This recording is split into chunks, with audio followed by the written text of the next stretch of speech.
Cities may cover only 3% of the Earth's surface, but they produce more than 70% of global carbon emissions. Good afternoon, this is Krish Pranitji and K. Vishnukumar presenting Madras Flow Upscaling Expedition, MATFlux. We saw this hot, sun-scorched land in our school campus. Every afternoon, it radiated heat like an oven.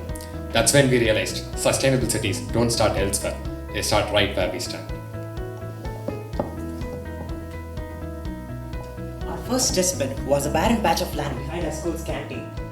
We transformed it into a living garden, into a living lab, creating vertical gardens, planting grass, creating a mist-generating fogger cooling system, and adding a DIY permeable walkway using recycled materials. And the results, a stunning 3.5 degrees Celsius temperature drop, 18% reduction in NO2 levels, and a far more comfortable microclimate, all validated by our digital twin data and our weather station, custom-built weather station which continuously logs data inputs into our cloud dashboard, as you can see here. And here is a visual example of the mist generator.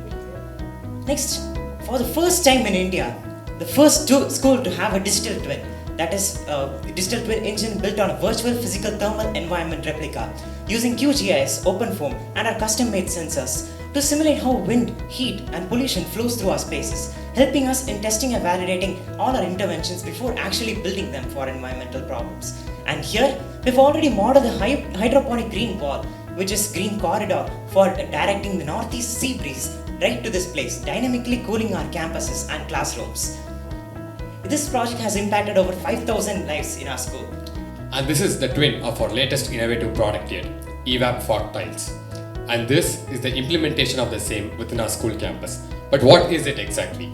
EVAP fog tiles uses evaporative cooling technology to naturally reduce ambient temperature, offering sustainable, comfortable walkways for urban and indoor spaces. And here's the temperature change that we achieved before and after implementation. Our pilot cost is 96,525 rupees, expansion at 1.8 lakhs, and further city scale expansion at 18 to 27 lakhs in total. And up next, our MATFlux website, the digital heart of our project, which we use for public brand building and public outreach. And up next, we have the MATFlux blog, an initiative by MATFlux to engage with the community. We have ensured 4 posts every day, handled by a group of 10ers in our school who will be carrying the legacy of MATFlux forward the coming years. And what's more interesting is that MATFlux is an entity which is completely replicable. That is, any school or ward anywhere in the world can use the same CFD model to map heat zones, test their own solutions, and build their own urban refreshment zones to combat the problem of urban heat islands anywhere within or beyond India. Here are some of the key challenges we faced and how we mitigated the same. For the monsoon flooding and system failure, we used elevated hydroponics and shade nets. For the pests in vertical gardens, we integrated weekly youth checks. For the regulatory delays, we used PSBB MOUs with internal approvals, so no external permits needed in pilot. For the water requirement for the fogger systems and hydroponics, we coupled with PSBB's rainwater harvesting system, proving double efficiency. For the lack of advanced geosensing tools, we used remote sensing satellite data for topographic mapping. We even conducted a short feedback survey in our neighborhood, which showed that 82% volunteered for expansion and about 65% prefer the new green park, while almost everyone noticed a visible drop in temperature. And here are some of the other award-winning ventures which we have developed and which will continue to in the future. Join the MATFlux movement and flow. Cool the world with flow. Thank you. Thank you. Next one. Thank you, students. Moving on to the judges for the questions and answers round.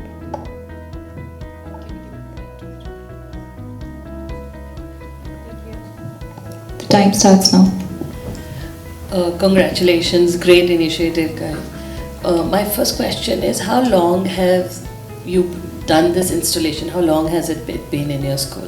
Since the initial research phase, it has been just 6 months, and we have implemented this project in our school within the span of 3 months. So what do you think would be a challenge for a long-term sustainability? So when we see these vertical gardens, greeneries being uprooted, we see it's very difficult to sustain them in the long run and to keep this going. So how do you look at this, and what are your plans to mitigate these challenges? Yes, Paul. So creating a change like this in terms of infrastructure is easy, but then maintaining it, that's the problem. So the number one thing which we did was regular youth checks. So we spoke with a lot of youth, we spoke with a lot of student volunteers, and the the thing to develop the mindset, the right mindset is necessary. So in order to do that, we extensively spoke with a lot of people, volunteers, we educated them who took deep care for our project and are taking it till now for the maintenance. And as you said, for the long term, this is absolutely necessary. Number two, we engaged in active community campaigns like you saw. We are engaging in active community initiatives like the Marina Beach cleaning program, which we organized. So this constantly educated them on these fields and also kept them updated. So this had the motivation and urge in them to make their community proud by maintaining what we have developed. So I would like to know that with this solution, if I correctly understood, your scalability is about taking it to other schools, right? Yes. So how many schools have you reached out till now? So we've reached out to all the schools in Tamil Nadu so far. I mean, not directly, but through a CFN that we sent as a request to the Tamil Nadu government. So we plan to expand it not just to schools, but to any campus for that matter, where green infrastructure building is possible with the community effort. So what we've showed them is proven data that just the students of our school can make a change, such a change in infrastructure development within the campuses, which means any engineers can easily do the same in any campus. So our goal is to scale it up to across India and beyond as well. So this work that let's say you just plan to do it for schools, right? So you said about 3 degrees it helps, right? Yes, sir. So how would you, in terms of the design for a school, so where all do you think this would be most useful, and for which, like let's say a big school from up to class 12, so where do you think the maximal benefit will be, and how you could ensure that? Yes. So the maximum benefit would be in areas of high density, that high density of infrastructure, as visible inside cities, or it can even happen within the schools. So in such places, as you can notice visibly, wind flow is very less. So our main goal is to divert the wind flow, but using green infrastructure to cool the environment. So that's our idea. That will bring an upscaling in the productive mindset due to the creation of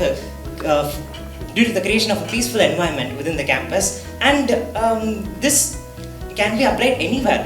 Can be applied to any school with any kind of infrastructure can be not directly modified in terms of their foundation, but the green infrastructure can be added as additional components in existing pathways, which will just add minor changes to the wind flow, and thus it can cool all the places within the school and other buildings. Right. So first up, when you are starting, and the most attention, whom would you like to give from when you have classes from nursery to 12th? So the most attention we would like to give obviously would be the primary students, the lower grades, as they face not just problems of comfort, but they might, if they are in a bad emotional or physical condition, in the hot school environment, they might feel uncomfortable in studying, or not just studying or engaging with the community. They might not engage as well as others with the community, so their mood would not improve over a long span of time, so it would not be effective. So our goal would be then, obviously, in the areas where primary blocks are located, but given the scale of this project, it can be implemented across the entire school, not just for primary, to give equal importance to everyone, given education is universal. And one final aspect, so how are heat and air quality linked? So when a place gets heated up to the extent of how it gets in Chennai during the summer, the air density in the surface level decreases, which causes pollutants to spread out, and this will cause pollutants to remain in air instead of directly settling down due to the high weightage, high mass concentrated in a small space. But due to the increase in density, they will eventually not settle down but remain in the atmosphere and still cause troubles. So when we reduce the temperature, we automatically bring a higher density for them settling down, as well as we are using plants of high transpiration rate and plants which are dust absorbing and dust reflective, meaning they will drastically bring a reduction in these pollutant levels as well, apart from giving a cooling effect through their high transpiration rates. So we use local plants like spinach, that's palak and arakiyai, which we call in Tamil there, and like that we can use plants of high transpiration rate which are native to that particular locality in which we are building. However, when you were taking us through your through your entire presentation, how did you reach out to the special children, and how were you able to, what was your challenge with the artisan and the children communicating with each other? Right, okay. So we at Pehchan, we aim to be the sort of middle negotiators wherein we connect these two stakeholders, special children and artisans, as we've already mentioned in our pitch. Now, with the special children, we started with our pilot program that started in the Inclusive Education Center at our school. We have over 15 students of special needs enrolled at our school currently, and we have academic training for them mandated by the school, but we were finding it more effective to give them hands-on training, sensory based training, to further enhance their academics. They actually enjoyed these workshops that we conducted with the artisans a lot. Second of all, with the artisans, the number one concern was them being able to take time out of their schedules. Especially when we were having this project, I remember Diwali time was especially busy because it was a busy time of the year for them, and to be able to get out of their workplaces at that time and conduct workshops. But they came through. We negotiated on the time barrier, 1 or 2 hours. We arranged transport for them to the workshop venues, and the children really did not have a problem with interacting with them as such, because more than verbalizing the instructions, they were just being shown what to do. Right? In the pottery workshop, they were being shown how to sculpt the clay. We made Ganesha idols, for example, because it was Ganesh Chaturthi time at the time. So that's the beauty of art. You don't need to verbalize, you don't need to speak. All you need to do is, put your kala on display, and the rest is up to whoever interprets it. Did you visit any of the special schools during this period to see how similar thing is done? Yes. So actually the inspiration came from one of our special schools in our region called Tamanna. Tamanna is a special school, and we have these handicraft showcases by them. They have pre-made diyas, they paint them, they sell them during Diwali time. What we thought we could do for Pehchan, as Khwahish mentioned in the future prospects, was to create these products from scratch. Even the diyas made from potter's clay, like you can see here, by the children, to be sold again to create more workshop opportunities for them. So Tamanna was our inspiration. Tamanna was where we met special students, and that's where we got a more hands-on interaction with them too, to understand what's best for them. Hi. Very interestingly, I want to understand why did you come up with pottery as one of your key focuses for either sensory play or to understand or to take it to these special kids? Was there any research that you did that how or did you do any study that how is it to interact with these kids? What are the kind of things that excite them? Okay, so both of us will answer the question. I'll start. So specifically, our aim was when we observed these children with special needs, what we saw was normal rote learning was not something they would really excel at solely. They need something else, something that will aid their cognitive ability, something that will help them kind of test their abilities as well. So then when we saw, we have various types of artisanal handicrafts, and why pottery stood out to just start with, it was just because first of all, I guess the simplicity of it, just also the fact that it takes us back to our roots, the simplicity of the hands-on interaction with their hand and that mud. I think the feeling of mud on their fingertips kind of enhances their cognitive abilities as a whole. Right, so I'll mention again the experiences that we had. We have our community service program at school, so we work with these children on a regular basis. So what we've noticed is when children with autism, or when children would say dyspraxia. Dyspraxia is when muscle contraction, muscle tone, muscle tone is not really defined for these students. So essentially what was helpful for them, I'll use a bit of Hindi here. As we refer to it as in the Saath Saath Center, which is our inclusive learning center, they call it feelings wali book. Okay, it has various textures. Okay, one has sandpaper, embedded rubber tips. That's exactly what we tried to implement in our kit as well. That proved to be a very effective, surprisingly very effective, but very small tool that would help ground these children. To feel that texture of the sand on their fingertips was something that they really enjoyed. And you know, one child, Ranbir, his photo is also on one of the slides. He was constantly, he used to nag us, feelings wali book, feelings wali book. He wanted to feel that texture just so he could get a little sense of calmness.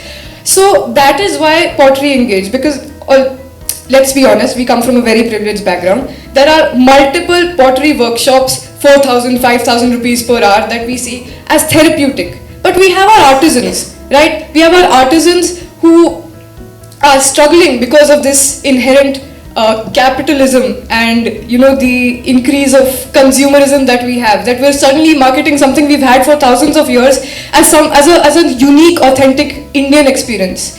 So we went direct to the source. We said, hello potters, we want your help, and we got this idea into play.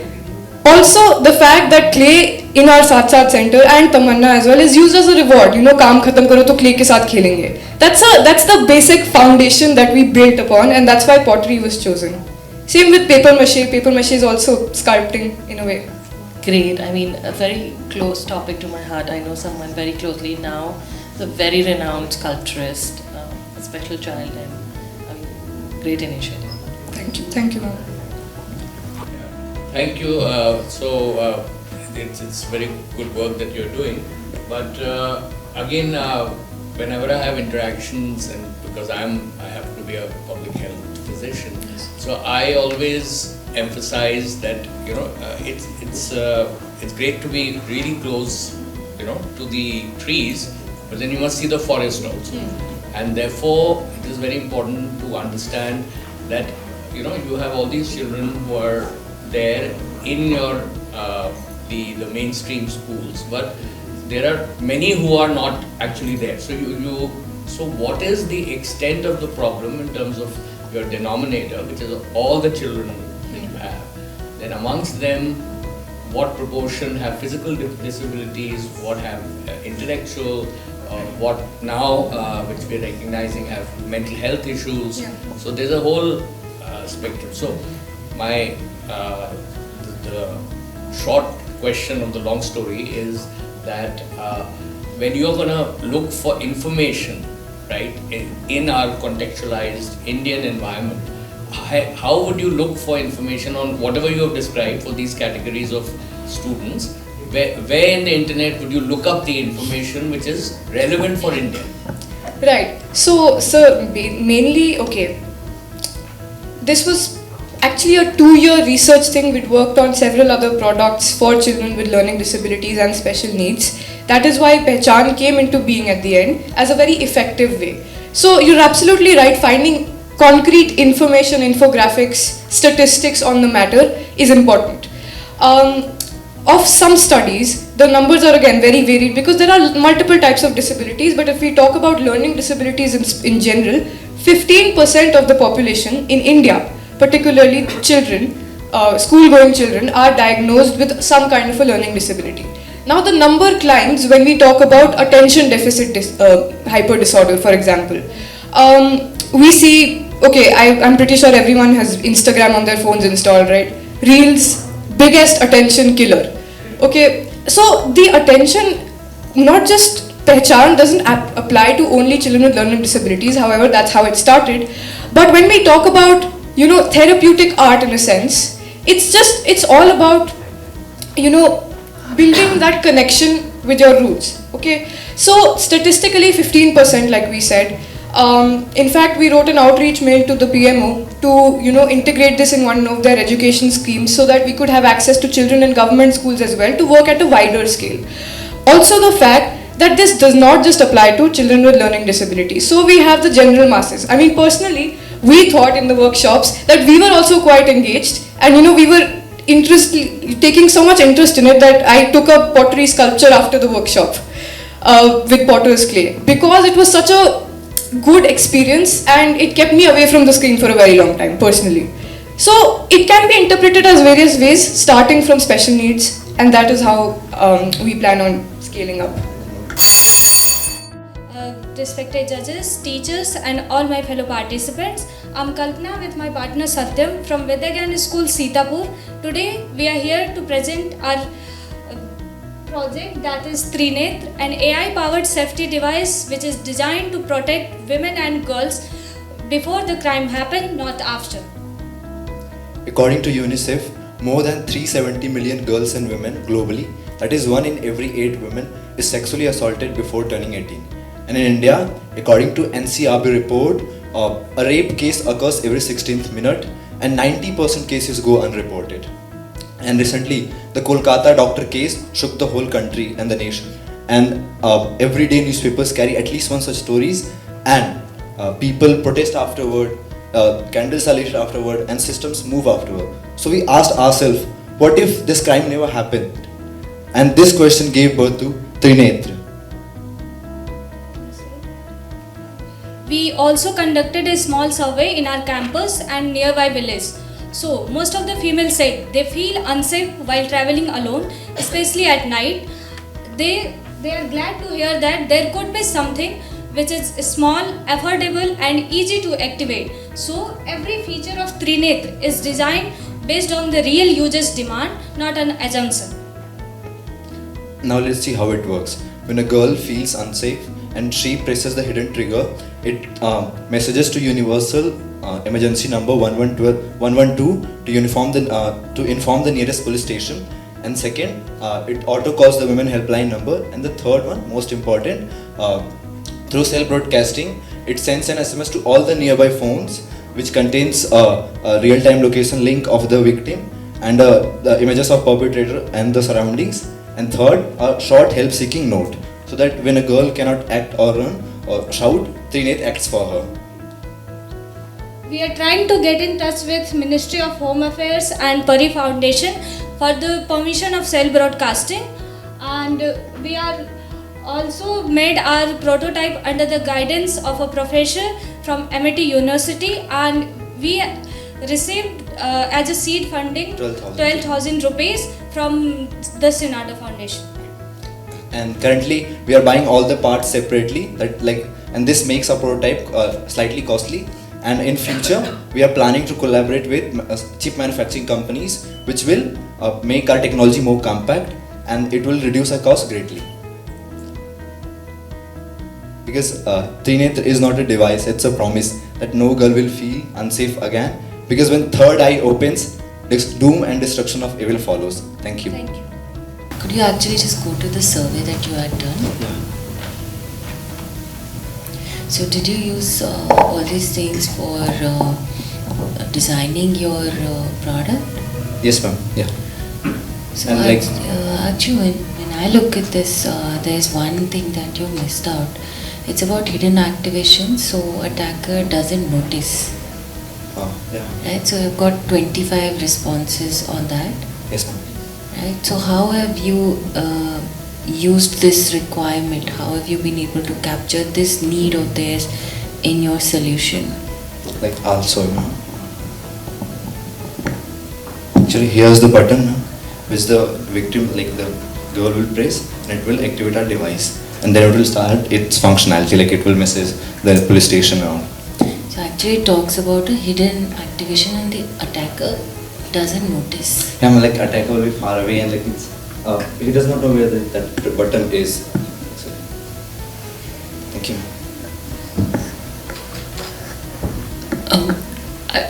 I want to ask you, have you generally, what do you think would be a response time when such an emergency indication goes to any third or external party? How in this product will you ensure that the response time is minimalistic? Because we've seen multiple products in the market which talk about old age people, emergency buttons, but the response time from external parties is very minimalistic. Yeah. like most of the devices they have, you can message to your someone like you whom you know. But this device is like let's take example of this place. I'm standing here, so like all the phones nearby, they will be messaged. You go anywhere in the world, it will inform the nearby people, so that people who are around you, they can come and save. And in other devices, they send to like some to other people, your relatives and the contact people. So what is the technology that you are using for It is called cell broadcasting technology. And so there would be a criteria for it to send a message to either Yeah. it's on a similar network or on a Bluetooth Yeah, or we have used SIM module which will be connected to internet. Okay, it will use internet to be connected to a central server, and this device will send all this data to a central server, and then it will send through cell broadcasting technology to to all the phones which are connected to a cell tower nearest to that girl. And what would be the response time? It will be in microseconds. Maximum latency is 5 seconds. For this device, are you planning, I've seen it, so are you planning the improvisations so that, it's, I mean, in this, this is just a prototype, right? Yes, yes. So it's going to be in such a way that all the sensors and that camera also will not be not visible. Not so visible, yeah. right? So it's like this all thing will be integrated on a chip. I'll show you the image. Yeah. What is the final product? Okay. Sorry. So it was like there was a raw chip. Okay. The single motherboard that like all these components will be integrated on that, and it will become very small, like some smart glasses have. Okay, so it will convert it into smart glass. It will become very compact, just like a normal glass. So that final product image you don't have, right? Okay, so here. Okay, and it will be like that. So, and the side one will be covered in some. Yeah. So it is like the second phase, and in final phase it will become like a smart glass. Okay, got it. Yeah. I'll show you the chip.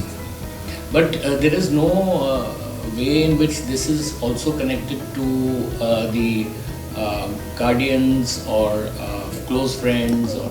It is possible, sir. We can the microcontroller, we can command it, we can code it like that it sends police station also, and that girl will talking on a phone to a women helpline number.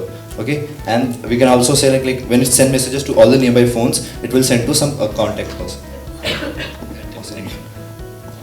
आओ एक कहानी सुनो। एक छोटी सी लड़की तन्नू की, वो रहती थी वसंत विलेज में, जहाँ हम गए थे अप्रैल में। दिया हमने उसको अपना नंबर ताकि वो हमें कभी भी मैसेज कर पाए, बट जब आया मैसेज तो हमें पता चला कि वो खुद से एक शब्द भी सही टाइप नहीं कर पाई। अब फोन तो है उनके पास, बट चलाना नहीं आया। जो चीज़ हम हर रोज इतनी आसानी से करते हैं, वो उनके लिए एक प्रॉब्लम बन गया। जब हमें मैसेज समझ आया तो पता चला कि वो तो बस इंग्लिश सीखना चाहती थी, हमारी तरह बनना चाहती थी। That one line, I want to be like you, changed everything. Because Tanu did not want charity, she wanted a chance. In a country where education, jobs, even ration cards have gone online, only 37% of youth are digitally literate. That's not just a digital divide, it's a divide in futures. That's why we founded Code Connect, a student-led initiative from Tagore International School, Vasant Vihar. We cater to 6 SDGs, focusing mainly on quality education and reduced inequalities. And we teach 17 skills that genuinely matter, from typing an application to building an application, from problem solving to digital problem solving. But the start wasn't just Jao or Seekho. We had to sit with parents, explain to them, and build trust. Every Saturday, our buses went to 3 pickup points. Students came to our schools and got access to 80 computers, worksheets, meals, as well as stationery. In May, our first cycle saw 50 students, 6 full-day long workshops and 48 plus hours of teaching. The skill growth was 74% in just a month. This is what youth-led consistency looks like. In June, we taught them Python, but on paper. Through our online summer camp project Prerna, we taught students how to write loops and codes right directly in their notebooks. And it actually worked, because when they came back to our school after the vacations, they could make their very own number guesser Python game. July was 3D design and August and September was HTML, where they built their first ever web pages. These weren't just workshops. Students got assignments, doubt sessions, worksheets. so that they don't forget what they learned the very next day. And this wasn't all, because we also built Project Avaz, where we taught students communication, English and interview skills. 8 students in one-on-one workshops online every single week. Results showed students got internships at places like the Delhi High Court, even Radisson Blu, and one of our students has been getting personal mentorship from a serving captain for NDA preparation. We also conducted 2 mega book donation drives reaching nearly 200 children. Every book, every pen became an entry point into learning. India produces 1.6 million tons of e-waste every year. We set up e-waste bins in our school, collected old devices, refurbished them and distributed them among our partner NGOs. Then everything changed when we adopted the Vasant Village Basti. From pad donation drives to mental health checkups, we also opened our very own Code Connect Learning Center right there in the Basti. With 2 functioning laptops and a small library, there were daily classes there by a local. The moment the students began calling it Aapka Center to Hamara Center is when we knew we made a real change. But the biggest barrier was connectivity. So, after days of research and planning, we figured out that the Basti could get internet through P2P. Just 2 antennas in a line of sight and the Basti got connected.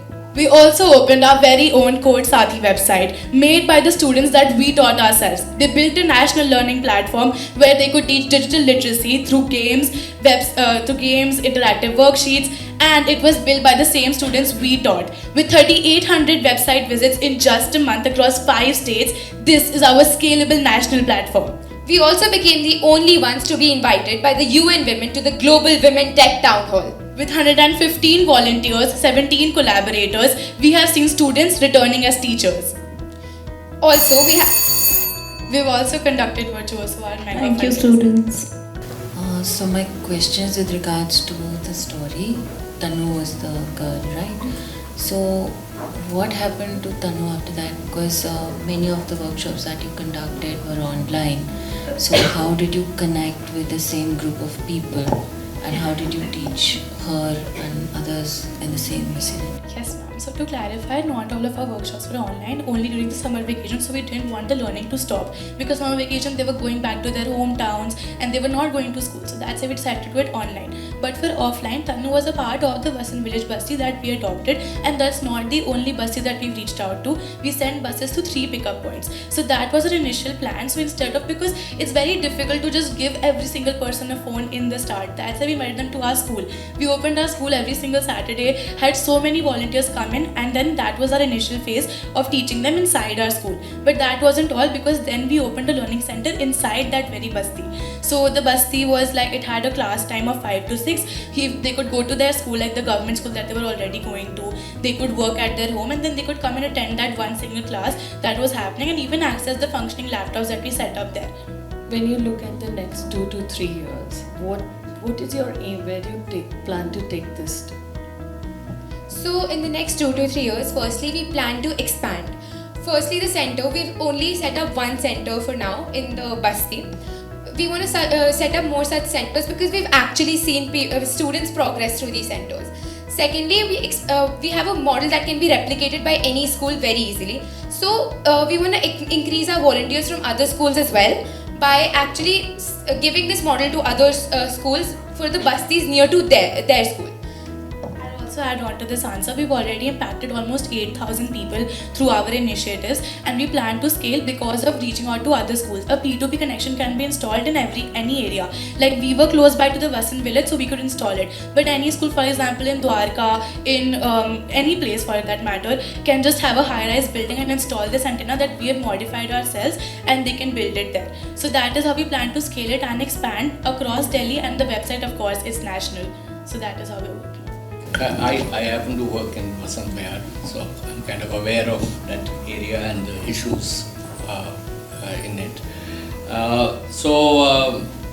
What do you, since your initiative is around education and the digital divide, have you been able to identify what are the social barriers that are preventing education, and what are you doing about all of that, right? Because that's, if you don't address that, you won't get them to the table, right? So the first barrier we personally faced or saw was how the parents of these students wouldn't allow them to actually come to our school to learn. They weren't very sure of sending the students. But as we mentioned in our pitch, we actually had to talk to them to convince them. Also, we paid these students, like for example, if someone was interested in tailoring and all, we actually sold their products, bought them ourselves for them to raise money, and so that their family could actually tell that they're doing something real. Like you mentioned that there are many societal barriers in it, and definitely because we've been there, we've been to those places, we've talked to all the elderly of the village who were very hesitant on sending, especially girls. As a girl in a PCM, in a stream of STEM itself, it is very difficult for them to be working in this, even like being on a computer. So that is why what she mentioned, that we motivated them by giving them some kind of money as well, and also midday meals whenever they would come to our school. If a person who is earning a very minimum wage can know that their child is getting at least one meal free, I think they would be very motivated to send their students there. They would have fun as well, they would learn new hobbies, and their hobbies that they already had. Like there was a person who knew makeup, we invited her to do the makeup for our annual function, and she could earn money through that. So you've got a big team, and I understand every project there is a team behind it. So while you were working with the team, what was your experience of bringing a real life hands-on experience with a big team and with a large number of students? How did you manage it? What was the biggest challenge and the biggest learning from it? Thank you so much, ma'am, for your question. So the most powerful thing about our project, that we believe in quality, not quantity. So the students you are seeing on the screen, 10 of them are passionate enough to work towards our passion. And the most important thing, you can, there's my name, Shweta, and there my job is mentioned, that what am I supposed to do as a part of this project. So first of all, as a part of planner team, I, Aksha, and we have Jigyasa. So we organize everything, like when we are saying something that we want students to look outside the boundaries of their academics, and we want them to explore afterwards. So how we are going to do that? What are the activities we are going to what are the activities we should really work upon? So first we plan, and then we have our media team, because when it comes to explaining something, it's not easy to explain without technology. Because if I'm giving you something, like I'm telling you something, so if I'm giving lectures, so children's, even we are never interested to listen boring lectures. So what we want, we use activities, and through our media team we prepare interactive, we collect certain videos and to make our sessions interactive. Along with it, then 10 of us, we prepare ourselves. First we prepare ourselves, like how we are going to teach, and then we implement our plan. Now moving forward, you asked about learning, right? So I will start with myself.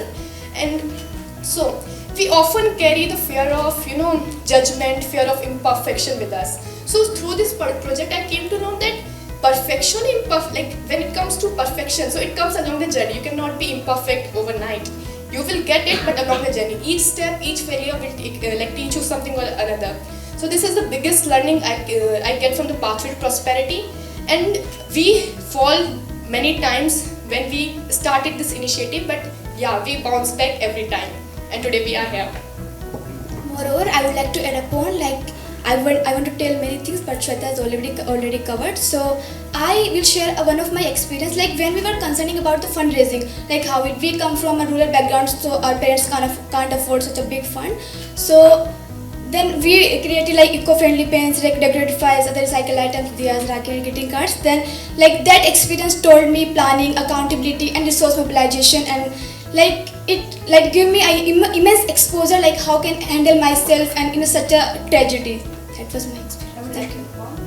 And at the same time, when we stepped, as today we are instills, Vidyagyan has instilled certain abilities, certain skills in us. So before joining Vidyagyan, we were not aware about community project, we were not aware about stereotypes, we were not aware about what are the things which are ruining our community. But when we stepped in Vidyagyan, Vidyagyan has completely transformed us. We are no longer who we were.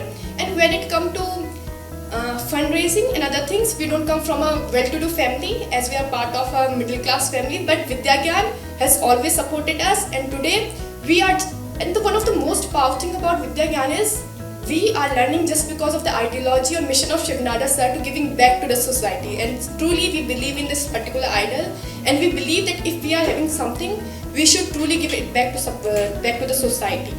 That's it. Thank you.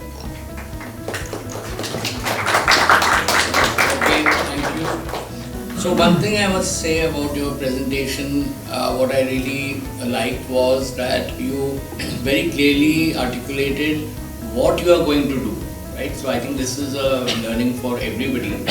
Everybody should imbibe this, that in the future, in the time, although you have not mentioned a specific time frame, but at least you have mentioned what exactly you intend to do, right?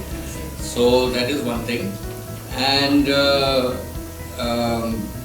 in general, I just want to ask you, like, if you are planning to take this forward, what, and if you were to, clearly define your objectives, right? That what are the objectives of your, So, 1, 2, 3. So my specific question is, whenever you design, whenever you put down objectives, so what are the criteria? We say that you should have SMART objectives, right? So what are SMART objectives?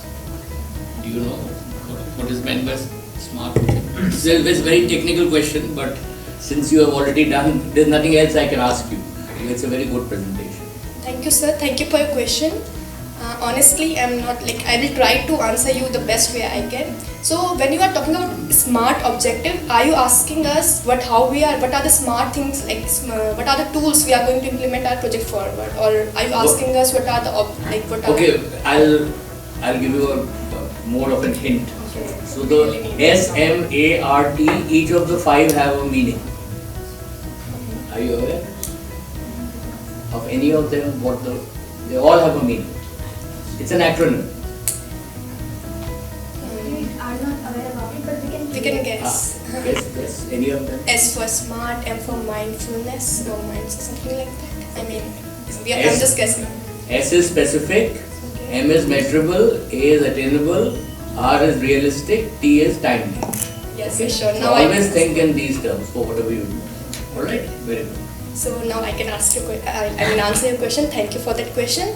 So when it comes to specific, so what we are truly aiming to achieve? So we are aiming to break the cycle of poverty, biggest challenge of India.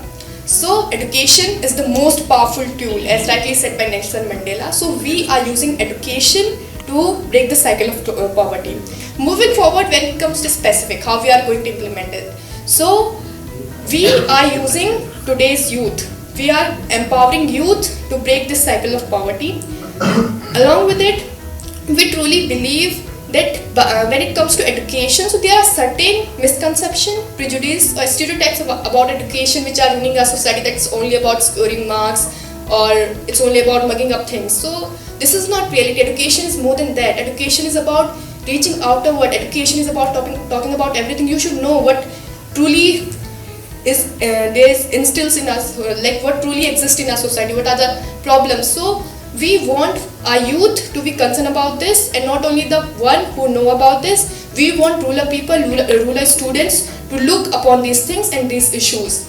Even when we started this project, I still remember, it was really hard that when we talk with students about particular social evils, like let me give you an example of casteism. So when we talk about this particular thing, so it's really hard. We need to talk to them with little bit kindness. I mean, they truly believe, like there are certain students, they truly believe in these things, that it should be it should be existed in the society. But then we try to convince them, and we I don't know how much they understood, but 200 students attended our sessions, and we talked with everybody, but at least if we will able to change 50 students' mindset, so that is more than enough. We are not aiming for big number of students, but we believe that if 1% we are able to change mindset, or we are able to skill 1% of students with the initiative, that is more than enough. Thank you. Thank you, sir. Thank you for your question. Thank you, students. Thank you, judges. Students, are you ready? Judges, are you ready? Okay, so your time starts now. Greetings everyone. A few months ago, something happened in our school that changed the way we look at life forever. One of our most beloved support staff member met with a terrible accident and lost his ability to walk forever. Watching him collect money for his artificial limb shook us and made us wonder how many other people must be suffering with the same problem. So that's where our journey began. Greetings everyone, I am Hriday and this is Anya. And together we present to you our project Mobility Matters, aligned with the UN Sustainable Development Goal 3, Good Health and Well-being. This initiative not only promotes physical accessibility, but also inclusion and dignity for all the individuals suffering from mobility challenges. We even provide them with essential mobility aids. During our research, we discovered something eye-opening. Over 1 billion people all across the world suffer with disabilities, and more than half of them suffer with mobility challenges. We visited the Amar Jyoti Charitable School, an inclusive school where students, despite their challenges, they radiated hope and confidence. They showed us that these challenges are not barriers, but are a pathway to success. We wanted others to feel that too, so we launched awareness drives, poster making, campaigns, surveys, workshops, and even a Nukanatak. But real empathy came only when these people experienced these challenges firsthand. Walking blindfoldedly, using a wheelchair, tying shoelaces with one hand, or even writing with their non-dominant hand. That is when awareness turned into understanding. Now, to strengthen our understanding even further, we hosted the National Sports Day with inclusive games like chess and wheelchair races, just to prove that these challenges are not hindrances in their life. Then soon, our students joined our fundraising drive through skill club stalls during PTM, where we sold handicrafts, recycled products and even food. We raised 45,000 rupees, enough to buy 5 wheelchairs and 5 AFOs. We were alarmed to know that AFOs are essential for the students who are suffering from polio. That's right, polio still exists. Furthermore, our volunteers expanded this mission by creating AI-powered audiobooks, learning sign language from the instructors from the Noida Deaf Society, and making educational videos for the hearing impaired. Now, here's what we achieved. We planned on raising rupees 10,000 and donating 2 wheelchairs. But instead, we were able to raise rupees 45,000 and donate 5 wheelchairs as well as 5 AFOs. Our team went from 4 students to 150 students, and our NGO partners went up from 1 to 3. So now we are able to cater to multiple disabilities. Also, we pitched this project to Rotary District Governor Dr. Gugnani and the former Education Minister of Mauritius and the Chairman of Global Rainbow Foundation, Dr. Parsunaman. And they both have agreed to collaborate with us. Right now, the carnival is happening in our school, where we have set up a gaming stall to fundraise and to sponsor limbs, wheelchairs and other mobility tools. We're also aiming to make 15 new sign language videos and to make 50 audio-visual books for the blind. It wasn't easy motivating others, balancing studies with social work and even fundraising. But every small step moved us forward. So today, we invite you all, respected judges, teachers and even the participants, to make a world where every step counts, every ramp matters and every person moves with dignity. Because when we move together, we move forward together. Thank you. Thank you, students. Okay, so the time starts now. Okay, I've got a few questions. So first question that I have is, when you experienced the challenge, did you also speak to people who have been dealing with this challenge for a long time, or to Amar Jyoti staff, and understand that how much they have been able to change during the entire lifetimes of the founders, and what gap did you find is there and how did you address it? So first of all, when we started this project, I'll be very honest, we thought that how miserable their lives would be, how difficult would it be for them, how suffering it would be. But when we first went to Amar Jyoti, we talked to the staff and we talked to the students. We even have a video, we are not able to show it here today. But when we went there, they were so happy. We questioned one of the students that, "Aaj aapko kaisa lag raha hai?" And their answer was, "Aaj mujhe bahut acha lag raha hai." So that showed us that when we were feeling that their lives are miserable, at the same time, they were enjoying it to the fullest. So you have to see it from a different aspect. A glass can be half full of water, half empty. It's depend on our point of view. What were the gaps you noticed you were talking about? What did they share as a problem area? So Amar Jyoti truly caters to inclusivity between the disabled and the ones which do not have any disabilities. So when we went to Amarjyoti, we thought there would be a gap, but truly there wasn't any. For the schools which do not cater to inclusivity, we are trying to make sure that even our school is catering to inclusivity now. But the gaps which we think might be there, they are not truly there, because the students who live with disabilities have now been taking care of it for so long that now it is very normal for them.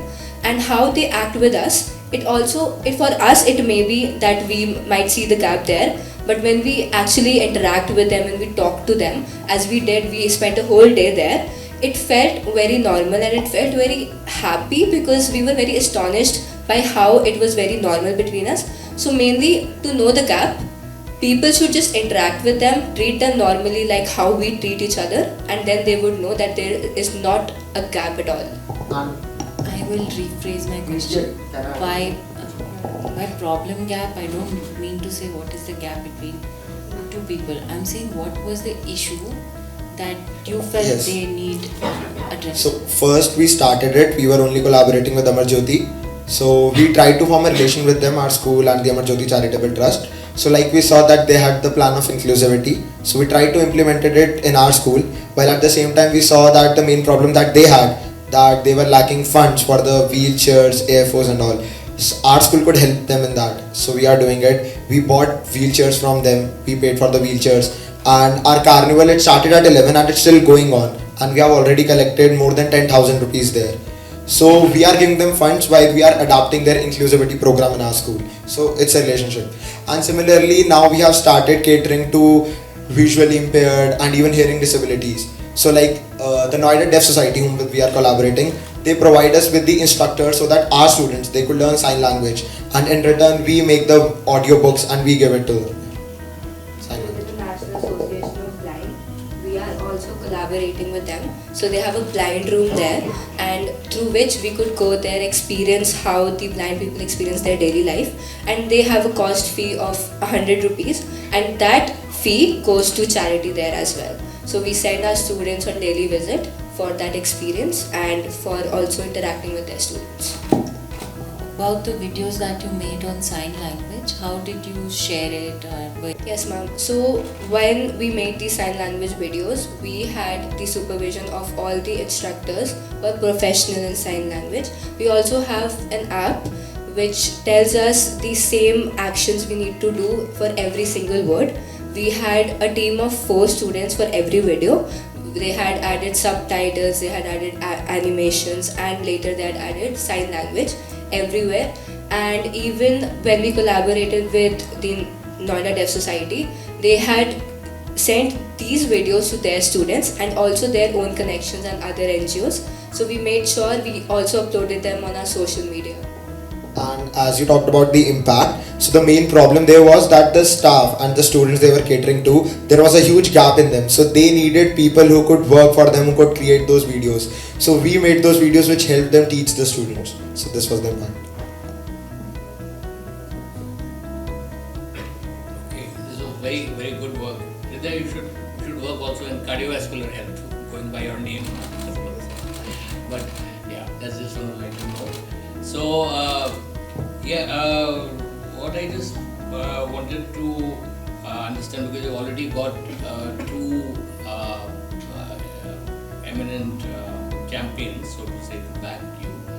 But this is something which is very resource intensive, right? So how would you, besides the fate you mentioned or the other individual mechanisms, but on a long-term basis, and if you're going to expand this, right, and you wish to take more funds, so there are many different stakeholders, but particularly government, CSR, and your school itself, and the parents. Like, these are the ones I can immediately think of.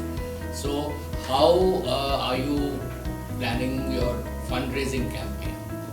Okay, sir. So first of all, the 2 sources that we mentioned, they are 2 of the biggest sources that we have, and one of them is also the international collaboration that we have with Dr. Parshuraman.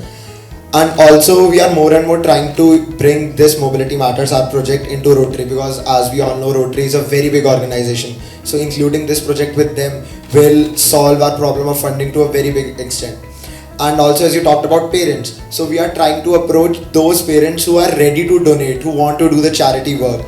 We went to one of our own students' father and he donated around 20,000 to us. And then one more solution that we have, as I talked about the fete, so we plan on raising more than 60,000 during our fete because it's still 8 and we have already raised more than 10,000. Also, somehow we have convinced our principals that, as we all know, that many students, they use phone in schools. So when they get caught and the fine they have to pay, all the fines and everything in school, we take it as a donation to our work. So that's how these are our fundraising programs that we are using. We're also uploading reels and videos on social media to gain attention. And we have also reached out to Jaipur Foot Foundation, which also works with prosthetic limbs. And we want to make this project at least like the worldwide. We were trying to make it worldwide, but we are trying to cater to more collaborations with the international schools and even the schools in Delhi NCR, where they could also collect small funds that could eventually lead us to a big funding. And with social media funding, we will start fundraising on other platforms as well, like be it Instagram, Twitter, or even Facebook. That is our initial plan, and later on we'll be going outside and even campaigning about this and start catering to the normal public so they also understand this problem and then fund us.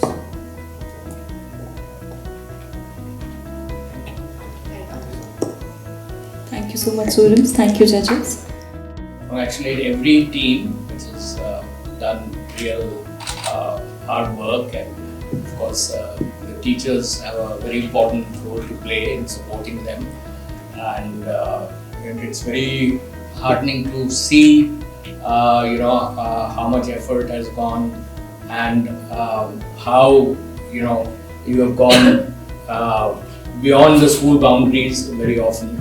And if I look back at my school days, we never used to do anything except study. And yes, we had few co-curricular activities, one or two, but we really never actually had any dimension where we were giving back to the community or we were thinking of solutions for the community. So it was just much later. I myself just went into medical college. In those days, there were only two professions in '92. Either you became a doctor or an engineer or something else.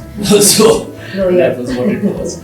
Yeah, so I became a doctor, and but while I was going through medicine, that was where I also realized that you can treat one patient at a time, but if you really can step out from the medical college walls and the hospital walls, then you can actually, by going out into the community, you can treat hundreds of people. So the community is your patient, and what you can achieve through that, it's much more difficult to quantify, but what you actually manage to do is much more, right?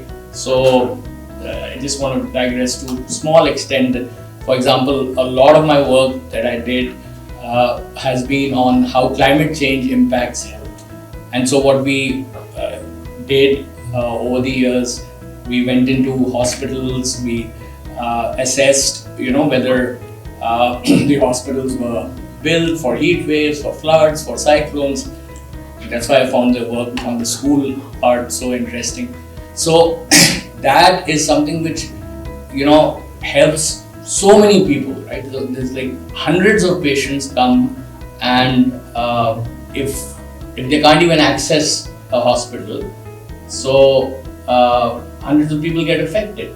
Similarly, that's what I saw in your work, that the work that you're doing, at least the whole process of thinking and of a larger community that you are part of, and it's quite immaterial. I mean, of course, that's just a gradation, and the effort and work that you did that has varying levels of the impact, perhaps. but more than that, it is your intent. I think that is something which is really commendable, that you have worked and you, as you had heard in the talk by our keynote speaker, that you could think of a purpose, right, which goes beyond yourself. So that, I think, is the first and foremost aspect that I would really like to compliment each of you, and that is a journey, because once you are on this journey of looking beyond yourself and helping the community, so it's not something that is going to stop. And over the years, one of you will end up becoming a Malala or Barack Obama, whoever, right? So, or one of our own. We have so many examples in India. So, the key part is that you have the intent, you want to go out in the community, and you want to do something which is on a mass scale. That itself is really, really credible, right? The second point is that then after that you have to really think in terms of what you want to do, because I think, it's although we want to change the world, like right at the time when we are, moving out of school or getting into college, that stage, but actually, the faster you can define exactly what you want to do, which area, like we had some very good streams here, like somebody wanted to work on disability, or somebody wanted to work on women's safety or whatever. So it's very important to be as specific as possible, right? Because that will help you, right? Because you can't really, just do education. You may immerse yourself in education, for example, but within education, what, right? Then the aspect which was there was that some of the presentations were very technology driven, some were more generic and process oriented. So that's interesting, like this one on the cycle, or the one with the intervention for schools. So that's really interesting, but then that has to what extent one can take it forward, that becomes a question mark, but then that's also a very interesting challenge. On the other hand, the interventions which are more easily doable, they may sometimes not be so measurable. So that's a bit of a trade-off. Not that they are not important. So that's totally okay. But I think one thing which I would encourage, which was missing across all the presentations, is that once you've decided to do your work, even if it's 6 months, so that's your pilot, right? Now, beyond that, what you intend to do in the next 5 years, there's very clear, you must always be able to define what is your mission. You can look up those words, they're standard management words. Mission, vision, your goals and your objectives. And then you can, within that, you can define your short-term objectives, your medium-term, your long-term. So these are very important, because until you have a roadmap, you don't know where you're going to go. So, and then if you don't have a roadmap, then you're not going to achieve much. So all your energy will get dissipated. So, it's very important to, get the right group of people. Of course, having a lot of guidance and all, but also be able to very clearly be able to define what you want to do and how you want to do it in your next 5 years. And there's a lot of internet resources on, your strategic objectives. So, your 5-year vision document. So those sort of things should be clearly defined. So there is a method in all this. That's all I want to say. The fundraising aspect is something even to date I am also learning. So I'm more of a technical person, and I've done more on the ground work. And there's a whole even in my organization the experts who do the fundraising are totally different. So yeah, that is something maybe I leave to our other judge to tell us how best to raise funds. So that's it from my side. Yeah, I just want to say it's great work and keep it up. About a project for bringing some change or some value for someone else. So I could see that was there in all of you, but I think one thing that was missing is at times you need to understand that we are giving a solution from outside. Do this is going to happen, that's going to happen. But whenever you're designing a solution, try and see it from the eyes of the person that you are giving the solution to. So put yourself in their shoes entirely. For example, if you're making a gadget, don't just think that it is viable for you. Will it actually help them? What is going to be the level of impact? Will that degree of impact actually make a sizable difference? So you can ask these questions to yourself, sit with your stakeholders, take time to plan and understand what they need and how much impact your intervention is going to make. It can be a very, very simple idea as well, but it can actually have great impact. The other thing that I also wanted to share with you is that the clarity of what problem you are addressing was not coming across very clearly in most of the presentations. So it's very important to share the problem statement. You may have presented a lot of data and other things, but then you lack the identification of the basic problem. And then as you go forward, also measure the amount of impact that you have had on that particular problem. There might be 10 other things, but if you put a problem, so what was the solution? Or if you started with 10 objectives, with each objective, how much you were able to achieve during your project, which helps understand the degree of impact. The measurement comes there. So, and some of you had come up with good ideas, but we were not able to see the impact on ground, or the idea was there, but we were not able to see how the whole implementation had happened. And a lot of ideas are good, and I think you should carry those forward. Learn from each other, whatever you heard from each other's presentations, take it forward and refine your ideas, and I'm sure many of the ideas that we heard here can make a large difference to a large population in your community. Thank you. Wonderful work that you've done. So with this we come to the end of our Harmony 2025 Youth Leader Competition. Can you believe it? Today we started, and this journey that you all have been going through for the last 6 months is now almost over, because what's left is the actual award ceremony and the result, which will happen at 4 o'clock. So give us some time. I'm sure there will be very soon, there will be some tea and some cookies to keep you guys busy and keep you energized.